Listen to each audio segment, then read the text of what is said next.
You know, a funny thing about the contemporary neuroscience of consciousness is it's really closet philosophy. It's very often making fundamental philosophical assumptions. That is to say, it's taking certain philosophical ideas for granted. And it's often using empirical information simply to reanimate old debates. For example, one of the basic sort of guiding pictures, I think, that people thinking about the neuroscience of consciousness have is that the world is in our head.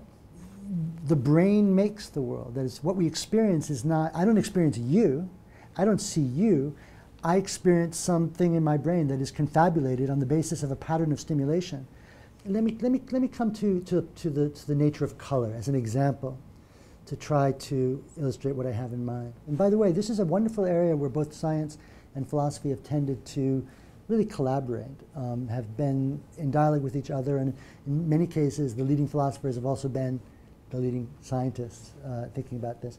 One view is that color is a property of the surfaces of objects. Not the property we naively think we see, but maybe something like a disposition to absorb and reflect light of certain wavelengths, and to produce a sort of what's known as a spectral reflectance profile. But the color is on the surface. Another view is that it's an illusion to think of color as something in the thing, that color is merely an effect that the thing has on us. In that sense, the color happens us. The leaves in the tree are not green. Greenness is something that happens in me. It's a kind of sensation that is produced thanks to the activation of my nervous system by those leaves. My own view is that both of those views are wrong. I advocate the view that color is what you might call an ecological property. And by that I mean color is a feature of the way light and surfaces interact. It's not, in that sense, intrinsic to the surface of the leaf that it is green. Its greenness is the way it behaves in relation to lighting. So we think of the color as stable. But of course, the color looks one way under one light, and if you take it outside, it looks different.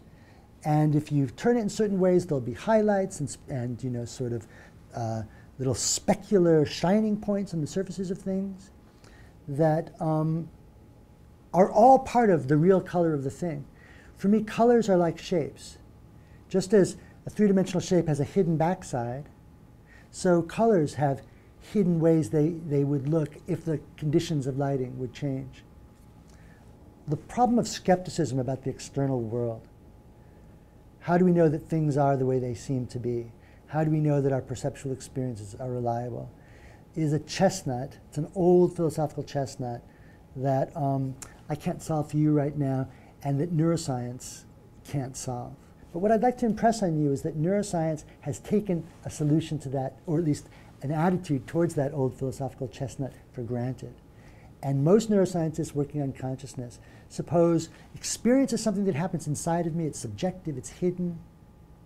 The world is this we know not what, which is beyond the surfaces of our ken, beyond the reach of our direct knowledge. Because all we ever know is the way our nervous system is bombarded by stimulation.